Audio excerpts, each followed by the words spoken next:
Ya en este nuevo clip vemos una segunda parte de la tortura, más escalofriante todavía, donde utiliza algo que habíamos visto en uno de nuestros primeros clips cuando Winston tenía un flashback donde veía las ratas devorando un cuerpo de una mujer, y ahora utiliza ese temor tan intrínseco que tiene él para torturarlo, diciéndole que bueno, que las ratas podían atacarlo directamente a la cara, ¿no? Se ve todo este dispositivo que tenían armado donde apretaban un botón, salían las ratas y lo atacaban directamente a la cara. Por otro lado vemos el total desdoblegamiento del ser con este Winston ya rendido, pidiendo que él se lo hagan a Julia y hacerlo rendir tanto en sentimiento como en pensamiento. Ahora vamos a ir a una de mis partes favoritas, que son las curiosidades entre el libro y la película. Por ejemplo, las dudas sobre el nombre. Hasta casi el último momento, Orwell tenía la idea de llamarlo 1980, porque quería que la trama se desarrollara en ese año. Luego cambió a 1982, pero finalmente se terminó llamando 1984. Muchos creen que es porque, como lo terminó de escribir en 1948, simplemente se limitó a intercambiar los dígitos. También se planteó un título alternativo que no tuviera fechas, pero a último momento se decidió comercialmente cambiarle el nombre, pero se podría haber llamado El último hombre de Europa. Mientras estaba filmando la película Brasil, tuvo un nombre clave.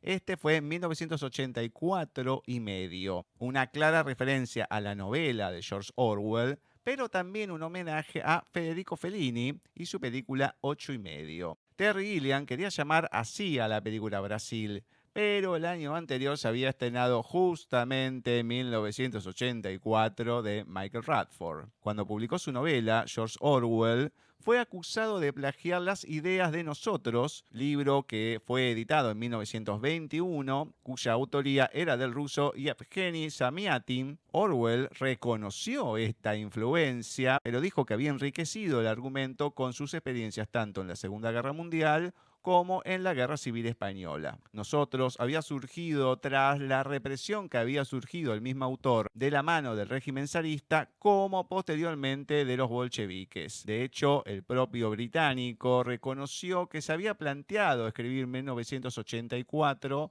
tan solo unas semanas después de haber leído esta obra. 1984 es una novela que tiene una muy fuerte carga política. Y la película también es una de las obras más influyentes de la ciencia ficción, incluso en un nivel político. No es casualidad de que se utilice el término gobiernos orwellianos para referirse a gobiernos totalitarios, que tergiversan la realidad o que violan libertades individuales. También se utiliza mucho la figura del gran hermano para referirse a este tipo de líderes. En el año 1989, 4 décadas más tarde de la publicación de 1984 y de Rebelión en la Granja, habían sido ya traducidos a 65 idiomas. Unas cifras que pusieron un récord para aquella época, para un par de libros que habían sido publicados por un mismo autor. Otra curiosidad es que esta novela se convirtió en uno de los libros más vendidos de Amazon tras la elección de Donald Trump como presidente de Estados Unidos. Muchos aseguraron que habían paralelismos entre la trama de la novela y el clima político que se estaba viviendo en ese momento. 2 más 2 igual 5. Este eslogan, repetido a lo largo del libro, fue tomado del régimen stalinista, un concepto que había difundido en los medios el propagandista Yakov Guminer. Lo utilizaba ya que en la Unión Soviética se ponían en marcha planes económicos quinquenales y con el mismo se quería presumir que los objetivos que se habían estipulados en un determinado plazo se terminaban cumpliendo un año antes de lo previsto. En su momento, con la búsqueda de publicitar el Macintosh, Apple había emitido un anuncio que estaba basado en la película de 1984 de Radford. Algunos han visto en esta publicidad que se trataba de identificar la figura del gran hermano con IBM. Más curiosidades, por ejemplo, el concepto de gran hermano. Si bien se encuentra en los regímenes totalitarios que sacudieron Europa a principios del siglo XX, el origen del término en sí se encuentra en una publicidad de unos cursos educativos que se llevaron a cabo durante la Segunda Guerra Mundial por la compañía Bennett. El crimen del pensamiento. La organización de vigilancia de la llamada en la obra Policía del Pensamiento está asociada comúnmente a los servicios secretos precursores del KGB. Sin embargo, por su modo de actuación se parece más adecuado compararlos con el conocido como Toko, Tobetsuku Koko Keizatsu, un cuerpo policía civil japonés con capacidad para detener a aquellos bajo un criterio tan arbitrario como el de tener pensamientos contrarios a las consignas del régimen, y que fueron populares por hacer de la tortura una práctica común en sus interrogatorios. En los alrededores de la casa de George Orwell, a menos de 200 metros de distancia, se habían contabilizado en abril de 2007 32 cámaras de seguridad, 4 de las cuales vigilaban directamente las inmediaciones de la casa. Paradójicamente, pese a que el famoso libro de Orwell tiene como tema central la libertad de expresión y pensamiento, el mismo tiene un lugar de privilegio entre aquellos que fueron más censurados en la historia. En los países comunistas fue prohibido por considerar una obra contraria a los intereses socialistas. En países con regímenes totalitarios de otras características, el motivo de su proscripción fue el verse como una obra subversiva. Y también en muchos países democráticos se puso trabas a su publicación para evitar daños a las relaciones diplomáticas con dichos países anteriores. En la película de Michael Redford de 1984, el uniforme negro del partido interior que viste O'Brien se debe al uniforme negro que usaban los miembros de las seguridades secretas alemanas. El uniforme azul son los que usan los miembros del partido exterior y está relacionado con el uniforme azul que usaban los miembros de la Falange Española, y los cascos de las tropas de Oceanía son cascos del Ejército Rojo Soviético pintados de negro. Muchos estudiosos de la obra han especulado con que Julia, la protagonista femenina, estaba inspirada en la segunda esposa del propio George Orwell, llamada Sonia Brownell.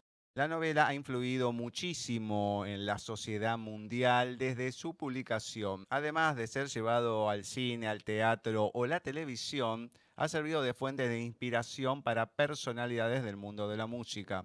Por ejemplo, podemos citar 1984 de David Bowie para su álbum de 1974, Diamond Dogs. Esta canción fue escrita en el año 1973. La famosa habitación 101, donde se terminaba torturando a la gente, existió en realidad. La peculiaridad que tiene es que acá no se torturaba a ninguna persona, porque era la habitación donde Orwell trabajaba como propagandista en la BBC antes de escribir su obra. Otro dato curioso es el de un meteorito con ese nombre. Justamente en el año 1984, más precisamente el 31 de julio, el astrónomo Anthony Merkus descubrió un asteroide en el Observatorio de Klet de la República Checa y decidió homenajear al autor Orwell bautizando este meteorito con el nombre 11.020 Orwell. Otro dato curioso es en la escena final de la película 1984, en la que vemos a Winston jugando la partida de ajedrez. Deducimos de la posición de las piezas que Winston está considerando la estrategia de realizar una maniobra y atacar las piezas blancas desde atrás, la misma táctica utilizada por el ejército de Oceanía para vencer a la Armada de Eurasia, según las noticias de la televisión que suenan en su espalda. Bueno, veamos el último clip que preparamos. Me acuso de los siguientes crímenes: haber seducido a miembros del partido de ambos sexos, haber penetrado en las zonas proletarias, haber contraído deliberadamente la sífilis para contagiar la enfermedad a mi mujer y a otros miembros del partido. Junto con otros agentes, he falsificado billetes de banco, destruido maquinaria industrial, contaminado el suministro de agua, guiado cohetes de Euroasia a objetivos de la aeropista, una por medio de señales de radio codificadas. Declaro haber sido víctima de la influencia de Manuel Goldstein y me considero culpable en todos los aspectos. Me alegra que me capturasen. Estaba mentalmente enfermo. Ahora estoy curado. Solo os pido que aceptéis mi amor hacia nuestro líder. Solo os pido que me fusilen mientras mi mente sigue clara.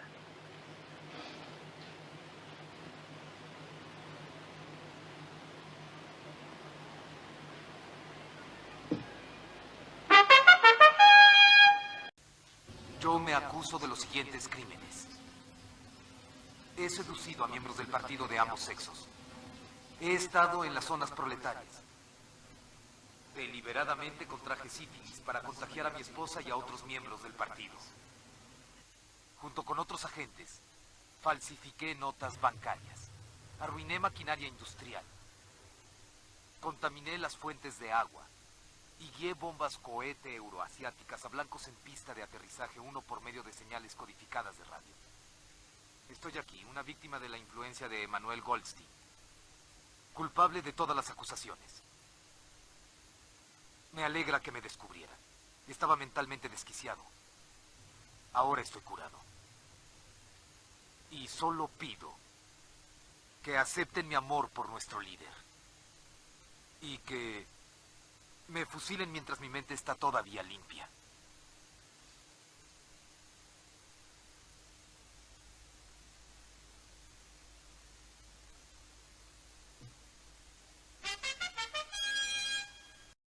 Ya en este clip final podemos ver a un Winston desahuciado, cuasi zombie diría yo. Está jugando una partida de ajedrez y a su vez se lo ve en una pantalla por detrás donde se está autoincriminando de haber cometido una serie de crímenes y delitos. Podemos establecer un paralelismo incluso en esta escena con la que vimos al principio, donde veíamos otras personas inculpándose también de otros delitos. Nada, es bastante triste y desalentador pensar que pudieron manipularlo y doblegarlo. Para comentar el final de la película, posterior a esta escena, vemos a Julia que ingresa, se sienta con él, ambos se pueden mirar a los ojos, lo cual nos hace pensar que también han logrado manipularlos por no sentir nada uno del otro, como que se pueden mirar a los ojos sin sentir que se están viendo escondidas. Y luego finalmente el anuncio de que se ha finalizado la guerra hace que Winston sonría y diga que es una buena noticia. Es cierto que esta película termina siendo incompleta, toda la trama de lo que implica la novela, sin embargo para mí fue una buena técnica que usaron para conseguirlos, con la neolengua. La película es un poco corta para la magnitud que tiene la novela, pero ver el sufrimiento del protagonista respecto al amor que siente por Julia, luego el desprecio, luego dejarlo ver entre escena y escena. Entendemos que quiere luchar por esa relación que consiguieron a pesar de las dificultades, pero como se muestra con bastante detalle a toda la tortura que los someten, no sentimos lo mismo que al leer el libro quizá el que lo leyó lo puede entender. En el final triste en el que Julia y Winston fueron despojados de cualquier mínima emoción que alguna vez sintieron, en esta escena mantienen una breve conversación donde ya no les da miedo mirarse, justamente porque ya saben que no sienten nada. El Gran Hermano consiguió ganar algo tan difícil de vencer como son los sentimientos, y los torturadores se encargan de dejarlo en claro. Cuando se deja de aceptar la verdad y las emociones, ya no queda nada. El partido único consigue así su objetivo, que es el líder sea considerado como la única verdad sin cuestionamiento. Esto del 2 más 2 es 5. Una película que sin duda ha marcado una generación y ha marcado al cine mundial, porque se ha podido transmitir en su esencia lo que ha querido representar Orwell. Como ya explicamos, no es que imaginaba un futuro sombrío ni nada, sino lo que veía reflejado en ese momento de lo que estaba pasando, lógicamente después de toda una guerra, cómo se dividió, y también al perder Alemania como otros países, lo que se le impuso de pagar las cuotas de guerra a todos los demás. Es que Alemania pagaba y seguía pagando hasta hace no mucho tiempo, no muchos años. fue que terminó de saldar esa deuda que tenía por la guerra. Es un poco lo que el mundo, lo que el ser humano va queriendo hacer con otras naciones, con la propia gente. Y hoy en día a lo mejor lo podemos ver con algunas otras teorías conspirativas muy cercanas, algunas un poquito más lejanas, pero cualquier similitud con la realidad es pura coincidencia. Si hay algo que a mí me gusta mucho es buscar referencias de estas obras maestras en otros elementos de la cultura popular. Existen muchísimas referencias de 1984. Yo me quedo particularmente con el capítulo de Los Simpson, ese especial de Halloween donde Ned Flanders está convertido en una especie de gran hermano que controla todo lo que dicen y piensan para que nadie tenga pensamientos negativos o nadie diga barbaridillas. También me gusta mucho buscar canciones que hagan referencia. Encontré una canción de Radiohead que se llama 2 más 2 es 5, o también hay una de Coldplay que se llama Espías. Pero bueno, si tuviera que enumerar todas, no nos alcanzaría este programa. Me encantó repasar con ustedes esta obra maestra tan significativa y vigente de estos días. Me parece fundamental que conozcamos de dónde viene la figura del Gran Hermano para entender mucho de los que nos rodea, de la actualidad política, y también hasta para entender un reality show, ¿no? Así que agradezco esta oportunidad, te agradezco mucho, Gustavo. Agradezco a ustedes habernos aquí prestado un momento tan valioso de su atención y espero volvernos a encontrar muy pronto. Les mando un abrazo gigante. Un beso gigante. Sam, muchas gracias por esta participación. Sí, digamos que hoy en día se está transmitiendo nuevamente en Argentina Gran Hermano. Hay en otros países que no ha finalizado desde que empezó. Acá es como que hacen uno, el segundo es un fracaso, esperan unos años, vuelven a hacer uno. Esperemos que no repitan esa cuestión de tropezarse con la misma piedra, porque capaz que terminan hacen el segundo, tiene un fracaso y así sucesivamente. Buah.